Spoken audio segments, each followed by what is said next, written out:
ಇನ್ನು ನೀವು ಬಂಗಾರದ ಗಣಿ ಚಾನೆಲ್ಗೆ ಸಬ್ಸ್ಕ್ರೈಬ್ ಆಗದಿದ್ದರೆ ಈ ಕೂಡಲೇ ಸಬ್ಸ್ಕ್ರೈಬ್ ಬಟನ್ ಅನ್ನು ಕ್ಲಿಕ್ ಮಾಡಿ ಹಾಗೂ ದಿನನಿತ್ಯದ ಅಪ್ಡೇಟ್ಸ್ಗಳಿಗಾಗಿ ಬೆಲ್ ಐಕಾನ್ ಅನ್ನು ಪ್ರೆಸ್. ಸಂಡೂರು ಸರ್ಕಾರಿ ಶಾಲೆಗೆ ಬರುವಂತಹ ಪ್ರತಿ ಮಗುವನ್ನ ಶಿಕ್ಷಕರು ತಮ್ಮದೆಂದು ಭಾವಿಸಿದಾಗ ಮಾತ್ರ ಗುಣಮಟ್ಟದ ಶಿಕ್ಷಣವನ್ನ ಹಾಗೂ ಸರ್ಕಾರಿ ಶಾಲೆ ರೂಪುಗೊಳ್ಳಲು ಸಾಧ್ಯ ಆಗುತ್ತೆ ಎಂದು ಸಂಡೂರು ಸಾರ್ವಜನಿಕ ಶಿಕ್ಷಣ ಇಲಾಖೆಯ ಕ್ಷೇತ್ರ ಶಿಕ್ಷಣಾಧಿಕಾರಿ ಡಾಕ್ಟರ್ ಐಆರ್ ಹಕ್ಕಿ ಅವರು ಅಭಿಪ್ರಾಯಪಟ್ಟರು.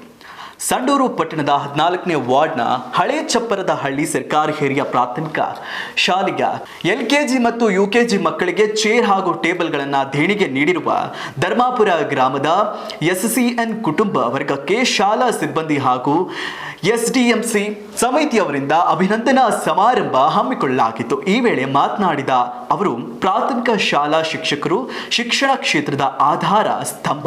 ಸಮಾಜಕ್ಕೆ ಉತ್ತಮ ಪ್ರಜೆಗಳನ್ನ ಕೊಡುಗೆ ನೀಡುವಲ್ಲಿ ಶಿಕ್ಷಕರ ಪಾತ್ರ ಮಹತ್ವದ್ದು.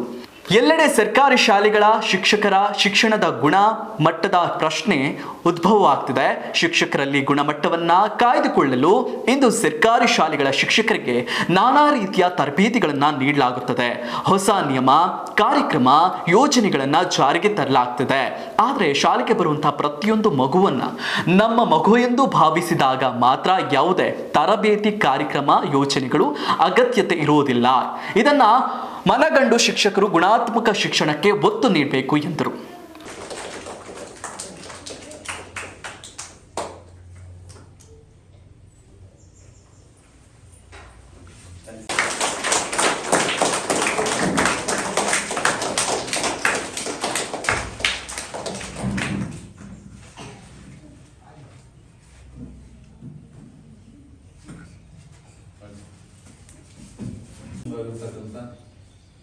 ರಮೇಶ್ ಮತ್ತು ಅವರ ಕುಟುಂಬ ವರ್ಗದವರೇ, ಈ ಶಾಲೆಯ ಎಸ್ಡಿಎಂಸಿ ಅಧ್ಯಕ್ಷರೇ, ನನ್ನೊಂದಿಗೆ ಹಾಜರಾಗಿರ್ತಕ್ಕಂಥ ಇಲಾಖೆಯ ಎಲ್ಲ ಸಂಘಟನೆಗಳು, ಪ್ರಾಥಮಿಕ ಶಾಲಾ ಶಿಕ್ಷಕ ಸಂಘದ ಅಧ್ಯಕ್ಷರಾಗಿರ್ತಕ್ಕಂಥ ತಮ್ಮಣ್ಣನವರೇ ಮತ್ತು ಈ ಶಾಲೆಯ ಮುಖ್ಯೋಪಾಧ್ಯಾಯರು ಮತ್ತು NGO ಅಧ್ಯಕ್ಷರಾಗಿರ್ತಕ್ಕಂಥ ಪರಶುರಾಮ್ ಸರ್ ಅವರೇ, ಮಾಧ್ಯಮದ ನನ್ನ ಆತ್ಮೀಯ ಎಲ್ಲ ಸ್ನೇಹಿತರೆ,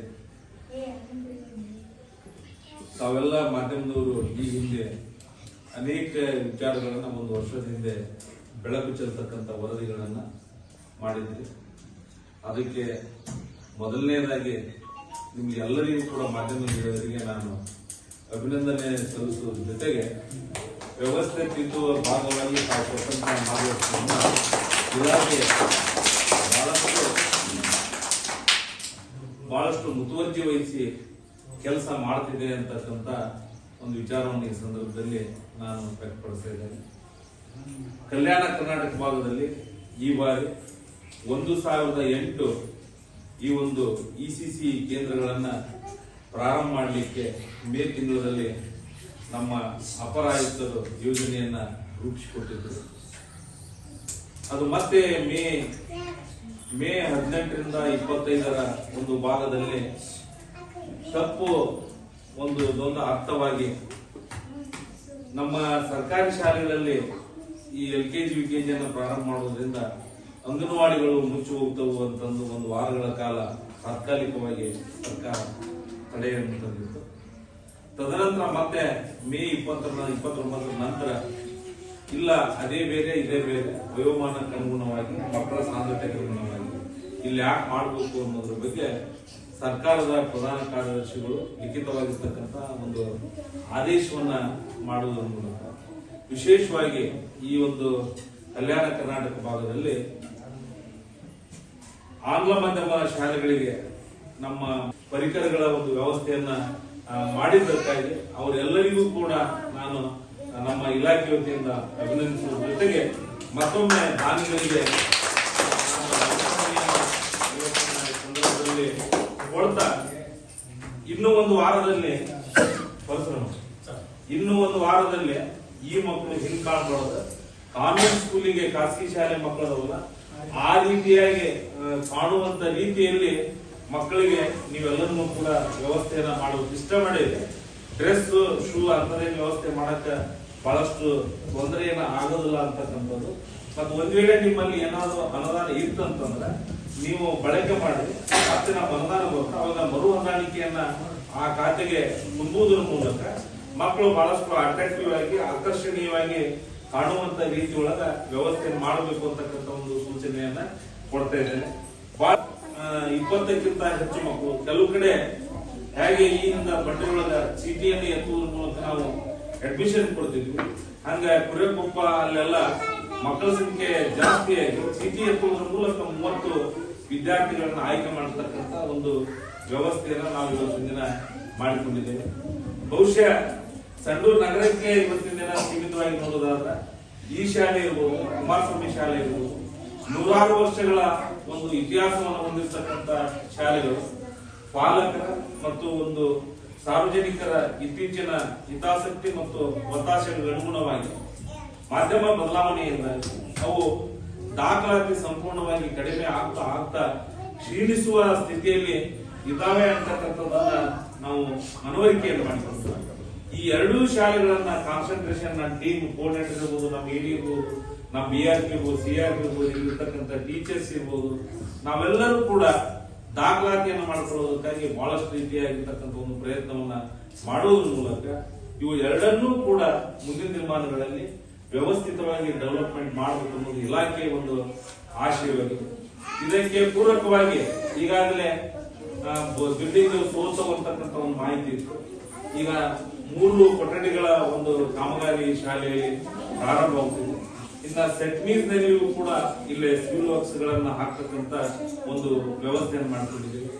ಇಲ್ಲೇ ಮಕ್ಕಳ ಸಂಖ್ಯೆಗೆ ಅನುಗುಣವಾಗಿ ಈಗ ಕೊಡಿಸೋದು ಅಷ್ಟೇ ಅಲ್ಲ, ಇನ್ನ ಒಂದು 50,000 ರೂಪಾಯಿ ಅನುದಾನವನ್ನ ನಾವು KKವಾಡಿ ವತಿಯಿಂದ ಮೊನ್ನೆ ನಾವು ಮೀಟಿಂಗ್ ಹೋಗಿದ್ವಿ.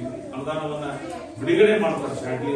ಇಲ್ಲಿ ಅಕ್ಷರಗಳನ್ನ ಬರೆಸ್ತಕ್ಕಂಥದ್ದು ಮಕ್ಕಳಿಗೆ ಇರ್ಬೋದು, ಅವ್ರಿಗೆ ಹೆಂಗ ಬಾಲ್ವಾಡಿಯೊಳಗೆ ನ್ಯೂಟ್ರಿಷನ್ ಫುಡ್ ಕೊಡ್ತಾರ ಅಂತ ಫುಡ್ ಅನ್ನ LKG UKG ಮಕ್ಕಳಿಗೆ ಕೊಡ್ತಕ್ಕಂತ ಒಂದು ವ್ಯವಸ್ಥೆ ಆಗಿರ್ಬೋದು, ಅವರಿಗೆ ಪುಸ್ತಕಗಳಾಗಿರ್ಬೋದು, ಎಲ್ಲರಿಗೂ ಕೂಡ ಇಲಾಖೆ ಒಂದು ತಿಂಗಳೊಳಗಾಗಿ ಎಲ್ಲ ರೀತಿಯಾಗಿರ್ತಕ್ಕಂಥ ಒಂದು ಕ್ರಮವನ್ನ ಇವತ್ತಿನ ದಿನ ಮಾಡುತ್ತಾ ನಮ್ಮ ಸರ್ಕಾರಿ ಸಂಸ್ಥೆಗಳು ಉಳಿಬೇಕು, ಬಹಳಷ್ಟು ಬಡವರ ಒಂದು ಮಕ್ಕಳಿಗೆ ಶಿಕ್ಷಣ ಸಾರ್ವತ್ರಿಕವಾಗಿ ಸಿಗಬೇಕು ಅಂತಕ್ಕಂಥ ಒಂದು ಚಿಂತನೆ ಹಿನ್ನೆಲೆಯಲ್ಲಿ ಇವತ್ತ ಒಳ್ಳೆ ರೀತಿಯಾಗಿರ್ತಕ್ಕಂಥ ಒಂದು ಕೆಲಸ ಕಾರ್ಯಗಳು ನಡೀತಾ ಇದೆ.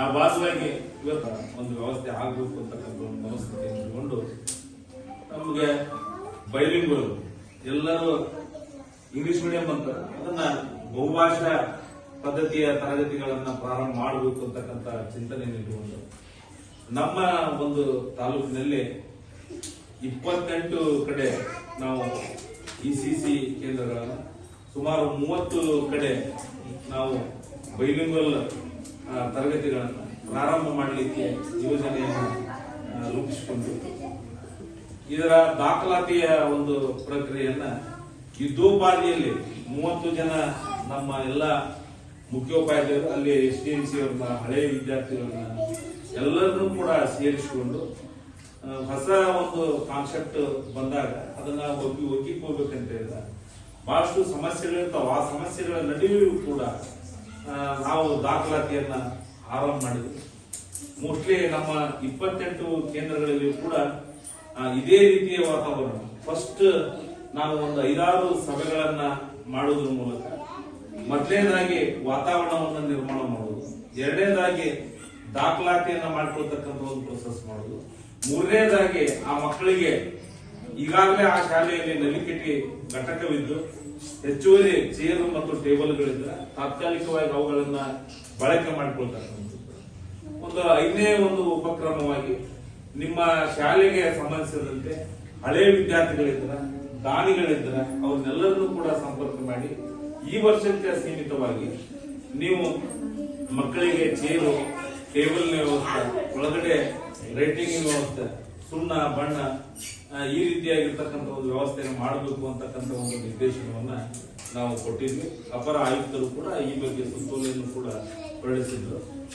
ಅದರ ಒಂದು ಮಾದರಿಯಲ್ಲಿ ಇವತ್ತಿನ ನಮ್ಮ ತಾಲೂಕಿನಲ್ಲಿ 28 ಅಳವತ್ತಿ ಹಡ ಇಟ್ಟು ಇವತ್ತು ಮಕ್ಕಳ ಫೀಸ್ ಕಟ್ತಾ ಇದ್ದಾರೆ 23,000 ರೂಪಾಯಿ ಪ್ರೈವೇಟ್ ಶಾಲೆಗಳಲ್ಲಿ. ಅಂತ ಒಂದು ವ್ಯವಸ್ಥೆ ಇದೆ. ಹೇಗೆ ನಮ್ಮ ಶಾಲೆ ಸರ್ಕಾರಿ ಶಾಲೆಯಲ್ಲಿ ಉಚಿತವಾಗಿ ನಾವು ಇಂಗ್ಲಿಷ್ ಮಾಧ್ಯಮ ಶಾಲೆ ಮಾಡಿದ್ರೆ ಎಲ್ಲ ಬಡವರ ಮಕ್ಕಳಿಗೆ ಅನುಕೂಲ ಆಗುತ್ತೆ ಅನ್ನೋ ಒಂದು ಉದ್ದೇಶದಿಂದ ಇದು ನಿಜವಾಗ್ಲೂ ಅತ್ಯಂತ ಶ್ಲಾಘನೀಯವಾಗಿರ್ತಕ್ಕಂಥ ಕೆಲಸ ಇದೆ.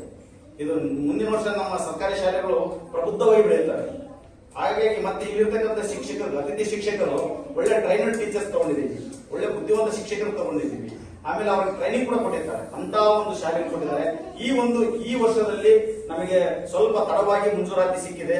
ಆದರೂ ಸಹ ನಮ್ಮ ಪ್ರಯತ್ನ ಮತ್ತು ನಮ್ಮ ಕ್ಷೇತ್ರ ಶಿಕ್ಷಣಾಧಿಕಾರಿಗಳ ಮಾರ್ಗದರ್ಶನದಿಂದ ಇವತ್ತು ನಾವು ನಮ್ಮ ಶಾಲೆಯಲ್ಲಿ 40 ಮಕ್ಕಳ ಒಂದು ದಾಖಲಾತಿಯನ್ನು ಮಾಡಿಕೊಟ್ಟಿದ್ದೇವೆ. ಇನ್ನೂ ನಾವು ಇನ್ನೂ 8 ದಿನ ಟೈಮ್ ಇದೆ. ನಾವು ಇನ್ನೂ 10 ಮಕ್ಕಳು 20 ಮಕ್ಕಳನ್ನು ನಾವು ದಾಖಲಾತಿ ಮಾಡಲಿಕ್ಕೆ ಪ್ರಯತ್ನ ಮಾಡ್ತೀವಿ. ಹಾಗೆ ಈ ಒಂದು ಸಂದರ್ಭದಲ್ಲಿ ನಮಗೆ ಹಣಕಾಸಿನ ಒಂದು ಪೀಠೋಪಕರಣಗಳಿಗೆ ಮತ್ತು ಶಾಲೆಯ ಸೌಂದರ್ಯೀಕರಣಕ್ಕೆ ಮತ್ತು ಮಕ್ಕಳ ಒಂದು ಶೂ ಮತ್ತು ಮಕ್ಕಳ ಬಟ್ಟೆಯ ಒಂದು ವಿಚಾರವಾಗಿ ನಮಗೆ ಇನ್ನು ಯಾವ ಅನುದಾನಗಳು ಬಂದಿರುವುದಿಲ್ಲ. ಹಾಗಾಗಿ ಯಾರಾದರೂ ದಾನಿಗಳಿದ್ರೆ ದಯವಿಟ್ಟು ಅವ್ರನ್ನ ಸಂಪರ್ಕ ಮಾಡಿ ಶಾಲೆಯ ಮೂಲಭೂತ ಸೌಕರ್ಯಗಳನ್ನು ಒದಗಿಸಿಕೊಳ್ಳಿ ಅಂತ ತಾವು ಮಾರ್ಗದರ್ಶನ ನೀಡಿದ್ದೀರಿ ಸರ್. ಹಾಗಾಗಿ ನಾವು ನಮ್ಮ ರಮೇಶ್ ಅಣ್ಣನವ್ರನ್ನ ಕೇಳಿದ್ವಿ. ಅವ್ರು ನಿಜವಾಗ್ಲೂ ತುಂಬ ಹೃದಯದ ಒಪ್ಕೊಂಡ್ರು, ಏನನ್ನು ಕೇಳಲಿಲ್ಲ ಸರ್, ಎಷ್ಟು ಮಕ್ಕಳದು ಎಷ್ಟು ಬೇಕು ಸರ್ ಅಂತ. ಹಿಂಗ ನಾ ಇಷ್ಟಿದ 40 ಹುಡುಗರು ಆಯ್ತು, 40 ಚೇರು 40 ಟೇಬಲ್ ಕೊಡ್ತೀನಿ ಸರ್, ನೀವು ಯಾವ ತರ ತಗೊಳ್ರಿ ನಾವು ಸೂಟ್ ಕೊಡ್ತೀನಿ. ನಾನು ನಿಜವಾಗ್ಲೂ ಬಹಳ ಖುಷಿ ಆಯ್ತು. ನಮ್ಮ ಸಾರಿ ಕೂಡ ಹೇಳಿದೆ, ಬಹಳ ಒಳ್ಳೆ ಕೆಲಸ ಮಾಡ್ಯಪ್ಪ ಅಂತ ಅವ್ರು ಕೂಡ ಅಭಿನಂದಿಸಿದ್ರು. ಹಾಗಾಗಿ ನಮಗೆ ಇವತ್ತು ಮಕ್ಕಳಿಗೆ ಬಹಳ ಖುಷಿ ಆಯ್ತು. ಚೇರ್ ಟೇಬಲ್ ನೋಡ್ಬಿಟ್ಟು ನಮ್ಮ ಮಕ್ಕಳು ಬಹಳ ಖುಷಿ ಪಡ್ತಾರೆ, ದಿನ ಶಾಲೆ ಕೊಡ್ತಾರೆ. ನಿಜವಾಗ್ಲೂ ಅಂತ ಒಂದು ವ್ಯವಸ್ಥೆ ಮಾಡಿಕೊಟ್ಟಿರಂತ ರಮೇಶ್ ಅಣ್ಣ ಮತ್ತು ಅವ್ರ ತಂದೆಯವರು, ಅವ್ರ ಕುಟುಂಬದವರಿಗೆ ಭಗವಂತ ಒಳ್ಳೇದು ಮಾಡ್ಲಿ. ಅವರು ಇನ್ನೂ ಎತ್ತರಕ್ಕೆ ಇಂಥ ಮಕ್ಕಳಿಗೆ, ಸಾವಿರಾರು ಮಕ್ಕಳಿಗೆ ದಾನ ಕೊಡ್ತಕ್ಕಂತ ಶಕ್ತಿ ಭಗವಂತ ಕುಮಾರಸ್ವಾಮಿ ಕರುಣಿಸಲಿ ಅಂತ ಹೇಳುತ್ತಾ ನನಗೆ ಮಾತಾಡಲಿಕ್ಕೆ ಕೇಳ್ತಾ ಇದ್ರು. ಅದನ್ನ ತೆಗೆದ್ರೆ LKG UKG ಅವರಿಗೆ ಕಲ್ಸರ್ ಯಾರು? ಇರುವುದ ಈ ತಾಲೂಕಿನ ಮೊದಲ ಶಿಕ್ಷಕರ ಸಮಸ್ಯೆ ಐತಿ. ಅವ್ರಿಗೆ ಹೆಂಗ್ ಮಾಡ್ತೀವಿ ಅಂತಕ್ಕಂಥ ಪ್ರಶ್ನೆಗಳ ಮೇಲೆ ಪ್ರಶ್ನೆಗಳು ಬಹಳಷ್ಟು ಗ್ರಾಮಗಳಿಂದ ನನಗೆ ಬರ್ತಾ ಇತ್ತು. ಒಟ್ಟು 28 ನಮ್ಮ ECC LKG UKG ಕೇಂದ್ರಗಳನ್ನ ನಡೆಸಲಿಕ್ಕೆ 44 ಜನ ಶಿಕ್ಷಕರನ್ನ ಈಗ ಆಲ್ರೆಡಿ ನಾವು ತೆಗೆದುಕೊಂಡಿದ್ದೇವೆ. ಅವರಿಗೆ ಜೂನ್ ತಿಂಗಳಲ್ಲಿ ನಾವು 5 ದಿನಗಳ ಕಾಲ, ಒಂದು ವರ್ಷದುದ್ದ ಕೂಡ ಏನೇನು ಅವರಿಗೆ ಬೋಧನೆಯನ್ನು ಮಾಡಬೇಕು ಅನ್ನೋದ್ರ ಬಗ್ಗೆ ತರಬೇತಿಯನ್ನು ಕೂಡ ನಾವು ಕೊಟ್ಟಿದ್ದೇವೆ. ಹೇಗೆ ಅಂಗನವಾಡಿಯಲ್ಲಿ ಆಯಾಗಳಿರ್ತಾರೆ, ಇಲ್ಲಿಯೂ ಕೂಡ ಒಬ್ಬೊಬ್ಬ ಆಯಾನ ನೇಮಣಿಕೆಯನ್ನ ಮಾಡಿಕೊಳ್ಳಿಕ್ಕೆ ನಿರ್ದೇಶನವನ್ನು ಕೊಟ್ಟಿದ್ವಿ. ಅವರನ್ನು ಕೂಡ ನೇಮಕಾತಿ ಮಾಡಿಕೊಂಡು ಅವರ ಜವಾಬ್ದಾರಿಗಳು ಏನು ಅನ್ನೋದ್ರ ಬಗ್ಗೆ 1 ದಿನಗಳ ಕಾಲ ತರಬೇತಿಯನ್ನು ಕೂಡ ಅವರಿಗೂ ಕೂಡ ನಾವು ಇವತ್ತಿನ ಕೊಟ್ಟಿದ್ದೇವೆ. ಈಗ ಆ ಉಳಿಕೆ ಹುಡುಗರಿಗೆ ಬುಕ್ ಬಂದು ಇವರಿಗೆ ಎನ್ನುವಂತ ಪ್ರಶ್ನೆ ಇತ್ತು. DSRT ಮತ್ತು NCERT ಒಳಗ ಏನು ಪುಸ್ತಕ ಸಿಗೋದು 2 ತಿಂಗಳು, ಜುಲೈ ಮತ್ತು ಆಗಸ್ಟ್ ತಿಂಗಳಿಗೆ ಆಗುವಷ್ಟು ಡೌನ್ಲೋಡ್ ಮಾಡಿಕೊಂಡು ಆ ಮಕ್ಕಳಿಗೆ ಚಟುವಟಿಕೆಗಳನ್ನ ಮಾಡಲಿಕ್ಕೆ ನಾವು ವ್ಯವಸ್ಥೆಯನ್ನ ಈಗ ಮಾಡಿಕೊಂಡಿದ್ದೇವೆ. KTPPS ವತಿಯಿಂದ ಈ ಮಕ್ಕಳಿಗೆ ಪಠ್ಯ ಪುಸ್ತಕ ಕೂಡ ಶೀಘ್ರದಲ್ಲೇ ಬರ್ತಕ್ಕಂಥ ಒಂದು ವ್ಯವಸ್ಥೆ ಆಗುತ್ತೆ. ಈ ವರ್ಷ ನಾವು ಈ LKG UKG ಯನ್ನ ಪ್ರಾರಂಭ ಮಾಡುವುದರಿಂದ ನಮ್ಮ ಸರ್ಕಾರಿ ಶಾಲೆಗಳಿಗೆ ಸುಮಾರು 1800 ಮಕ್ಕಳು ಹೆಚ್ಚುವರಿಯಾಗಿ ನಮ್ಮ ಕಳೆದ ಸಾಲಿನ ದಾಖಲಾತಿಯಿಂದಲೂ ಕೂಡ ದಾಖಲಾತಿ ಆಗಿರತಕ್ಕಂಥವನ್ನ ನಮ್ಮ ಗಮನಕ್ಕೆ ತರ್ತಾ ಇದ್ದೇವೆ. ಇನ್ನ 30 ಕಡೆ ನಾವೇನು ಇಂಗ್ಲಿಷ್ ಮೀಡಿಯಂ ಮಾಡಿದ್ದೀವಿ, ಅಲ್ಲಿಯೂ ಕೂಡ 10-15ರಂತೆ ಮಕ್ಕಳು ದಾಖಲಾತಿ ಆಗಿದ್ದಾರೆ. ಅವರಿಗೂ ಕೂಡ ಎಲ್ಲಾ ರೀತಿಯಾಗಿರ್ತಕ್ಕಂಥ ಒಂದು ವ್ಯವಸ್ಥೆಯನ್ನು ನಾವು ಮಾಡಿಕೊಂಡಿದ್ದೀವಿ. 7 ಕಡೆ ಹೈಸ್ಕೂಲ್ನಲ್ಲಿ ಮಕ್ಕಳಿಗೆ ಈ ಭಾಗದಲ್ಲಿ ಸ್ಕಿಲ್ಡ್ ಬೇಸ್ಡ್ ಎಜುಕೇಶನ್ ಸಿಗಬೇಕು ಅಂತಕ್ಕಂಥ ಒಂದು ಉದ್ದೇಶವನ್ನು ಇಟ್ಟುಕೊಂಡು 7 ಪ್ರೌಢಶಾಲೆಗಳಲ್ಲಿ ನಾವು NSQ ಕಾರ್ಯಕ್ರಮವನ್ನ ಜಾರಿ ತಂದಿದ್ದೇವೆ. ಇನ್ಫಾರ್ಮೇಶನ್ ಟೆಕ್ನಾಲಜಿ, ಅದರ ಜೊತೆಗೆ ಆಟೋಮೊಬೈಲ್, ಸ್ಕೂಟರ್ ರಿಪೇರಿ, ಇಂಥವುಗಳನ್ನ ಒಂದು ವಿಷಯವನ್ನಾಗಿ ಮಕ್ಕಳಿಗೆ 9 ಮತ್ತು 10ನೇ ತರಗತಿಯಲ್ಲಿ ಅವರಿಗೆ ತರಬೇತಿಯನ್ನ ಕೊಡುವುದರ ಮೂಲಕ ಅವರ ಸ್ವಾವಲಂಬಿ ಜೀವನವನ್ನ ನಡೆಸಿಕೊಳ್ಳಲಿಕ್ಕೆ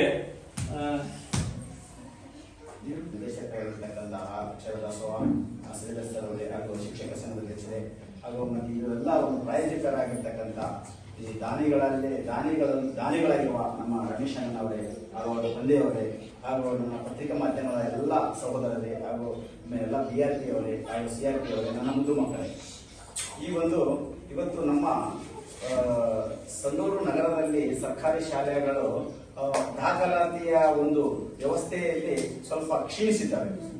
ಇವತ್ತು ಈ ಒಂದು ಖಾಸಗಿ ಶಾಲೆಗಳು, ಈ ಸರ್ಕಾರಿ ಶಾಲೆಗಳ ಒಂದು ಸರ್ಕಾರಿ ಶಾಲೆಗಳು ಹೋಗ್ಲಿಕ್ಕೆ ಈ ಒಂದು ಖಾಸಗಿ ಶಾಲೆಗಳು ಹೆಚ್ಚು ಆಂಗ್ಲ ಮಾಧ್ಯಮದ ಶಾಲೆಗಳು ಕಾರಣವಾಗಿದ್ದಾವೆ. ಈ ಒಂದು ಅಲ್ಲಿ ಅಂತಹ ಒಂದು ಗುಣಮಟ್ಟದ ಬೋಧನೆ ಇಲ್ಲದಿದ್ರು ಕೂಡ ಪೋಷಕರು ಅಲ್ಲಿ ಇರ್ತಕ್ಕಂಥ ಒಂದು ಡ್ರೆಸ್ಗೆ ಅಥವಾ ಅಲ್ಲಿ ಒಂದು ಇರ್ತಕ್ಕಂಥ ಒಂದು ವ್ಯವಸ್ಥೆ, ಮೂಲಭೂತ ಸೌಕರ್ಯಗಳ ವ್ಯವಸ್ಥೆಗಾಗಿ ಮಕ್ಕಳನ್ನ ಇವತ್ತು ಖಾಸಗಿ ಶಾಲೆಗಳ ಮೊರೆ ಹೋಗ್ತಾ ಇದ್ದಾರೆ. ಅಂತ ಒಂದು ಸಂದರ್ಭದಲ್ಲಿ ಇನ್ನೇನು ನಮ್ಮ ಸಂಡೂರು ಸಿಟಿಯಲ್ಲಿ ಕುಮಾರಸ್ವಾಮಿ ಶಾಲೆ ಆಗಿರ್ಬೋದು, ನಮ್ಮ 14ನೇ ವಾರ್ಡ್ ಶಾಲೆ ಆಗಿರ್ಬೋದು, ಇವತ್ತು ಮಕ್ಕಳ ದಾಖಲಾತಿ ಕನಿಷ್ಠ 25 ಬಂದಿತ್ತು. ಇಂಥ ಒಂದು ಜೀವ ಕಳೆದುಕೊಳ್ಳುತ್ತಿರುವ ಶಾಲೆಗಳನ್ನ ಮತ್ತೆ ಜೀವಶೈಲಿಯನ್ನಾಗಿ ಮಾಡಿರ್ತಕ್ಕಂಥ ನಮ್ಮ ಡಾಕ್ಟರ್ ಕೆ ರಕ್ಕಿ ಸರ್ ಅವರು ಕ್ಷೇತ್ರ ಶಿಕ್ಷಣಾಧಿಕಾರಿಗಳಿಗೆ ನಮ್ಮ ಎಲ್ಲ ಶಿಕ್ಷಕರ ಬಳಗದ ವತಿಯಿಂದ ಮತ್ತು ನೌಕರರ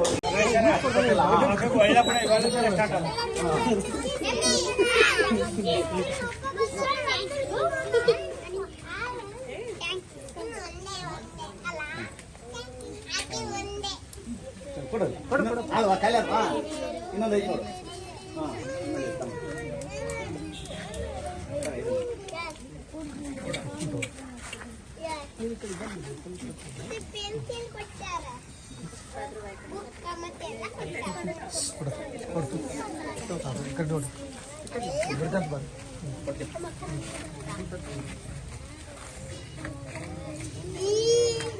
ನೀವು ಒಂದೊಂದು ಕೊಟ್ರಂತಪ್ಪ ಎಲ್ಲರಿಗೂ. ಇವ್ನು ಕೊಟ್ರಂತಪ್ಪ ಈಗ ಈ ಕಡೆಗೆ ಇಸ್ಕೋ ಥ್ಯಾಂಕ್ಸ್ ಅಂತ ಹೇಳ್ರಿ. ಇಸ್ಕೊಂಡ ಮೇಲೆ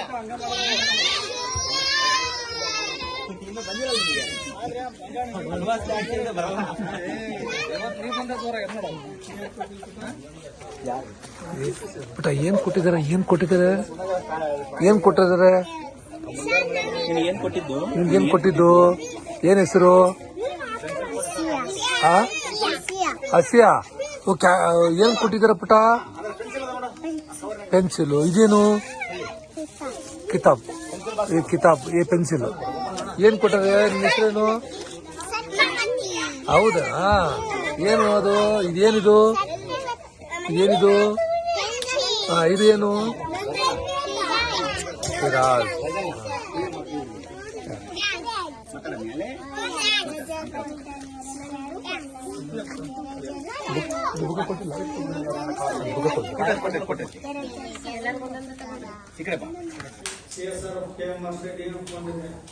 ಸಂಡೂರು ಒಂದು ಸಿಂಗಾಪುರ ಕಾಣೋ ಒಂದು ಈ ಸಂಡೂರು ಸ್ಥಿತಿ ಇದೆ ಸರ್. ಅದರ ನಿರ್ಮಾಣ ಆಗ್ತಾ ಇಲ್ಲ. ಇದು ಮುಂದಿನ ದಿನಗಳಲ್ಲಿ ಪ್ರತಿಯೊಬ್ಬರಿಗೂ ನಾನು ಹೇಳ್ಕೊಂಡು ಸಂಡೂರು ಅಭಿವೃದ್ಧಿ ಆಗುತ್ತೆ. ಇರ್ತಕ್ಕಂಥ ಜನಗಳಿಗೆ ಒಳ್ಳೆ ಎಜುಕೇಶನ್ ಆಗಿರ್ಬೋದು, ಹಾಸ್ಪಿಟಲ್ ಪ್ರತಿಯೊಂದಕ್ಕ ಮಾಡಕ್ಕ ನಮ್ಮ ಕೈಲಾದಷ್ಟು ಎಷ್ಟಾಗುತ್ತಷ್ಟು ಹೋರಾಟ ಮಾಡ್ಕೊಂಡು ಸಂಡೂರು ಅಭಿವೃದ್ಧಿ ಮಾಡಕ್ಕೆ ನಾವು ಒಂದು ಪ್ರಯತ್ನ ಪಡ್ತಾ ಇದ್ದೀವಿ ಸರ್. ಆಮೇಲೆ ಇಲ್ಲಿ ಇರ್ತಕ್ಕಂಥ ಒಂದು ಪ್ರಾಣಿ ಪಕ್ಷಿಗಳಿಗೂ, ಆಮೇಲೆ ದನ ಕರುಗಳಿಗೂ, ಆಮೇಲೆ ಒಂದು ಏನು ಗಿಡ ಪರಿಸರ ಏನು ಹಾಳಾಗ್ತದೆ ಸರ್, ಅಲ್ಲಿ ಆದಷ್ಟು ನಾವು ಇನ್ನ ಪರಿಸರ ಬೆಳೆಸಿ ಅದನ್ನ ಮುಂದಾಗ ಒಂದು ಕೆಲಸ ಮಾಡಬೇಕಂತ ನಮ್ದೊಂದು ಆಶೆ ಸರ್. ಇದರಲ್ಲಿ ನಾವು ಹೇಳೋದಿಷ್ಟೇ, ನಾವು ಬೆಳೆದಿರ್ತಕ್ಕಂಥ ಗೌರ್ಮೆಂಟ್ ಶಾಲೆ ಇನ್ನು ಹೆಚ್ಚಾಗಿ ಬೆಳೆದು ಮಕ್ಕಳಿಗೆ ಒಳ್ಳೆ ಎಜುಕೇಶನ್ ಕೊಡಂತಂದು ತಮ್ಮಲ್ಲಿ ಕೇಳ್ಕೊಳ್ತಿದ್ದೇನೆ ಸರ್. ಪುಟ ನಿನ್ನ ಹೆಸರೇನು ಪುಟ? ಸಾಹಿತ್ಯ. ಇವತ್ತು ಏನಿದು? ಬುಕ್ಕು. ಮತ್ತೇನು ಕೊಟ್ಟಿದ್ದಾರೆ? ಪೆನ್ಸಿಲ್ ಕೊಟ್ಟಿದ್ದಾರಾ? ನಿನಗೇನು ಕೊಟ್ಟಿದ್ದಾರೆ?